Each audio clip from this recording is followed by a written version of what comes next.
চীনের data centre খাত থেকে ধীরে ধীরে সরে যাচ্ছে বৈশ্বিক বেসরকারি বিনিয়োগ তহবিলগুলো।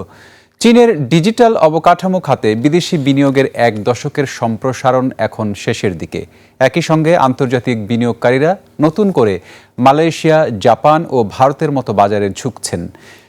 প্রিন্সটন ডিজিটাল গ্রুপ বা পিডিজি চীনে থাকা ডেটা সেন্টার সম্পদ বিক্রির উদ্যোগ নিয়েছে। সম্পদ বিক্রি থেকে প্রায় $100 কোটি পাওয়া যেতে পারে। পিডিজির পেছনে বিনিয়োগ রয়েছে ওয়ারবার্গ পিনকাসের। চীনের 6টি শহরে ডেটা সেন্টার রয়েছে প্রতিষ্ঠানটির। 2017 সালের পর থেকে বেইন ক্যাপিটাল, ওয়ারবার্গ পিনকাস ও কার্লাইলের মতো বড় বিনিয়োগ প্রতিষ্ঠানগুলো চীনের ডেটা সেন্টার খাতে বিলিয়ন বিলিয়ন ডলার বিনিয়োগ করে। মূল লক্ষ্য ছিল দ্রুত বাড়তে থাকা ক্লাউড কম্পিউটিং বাজার।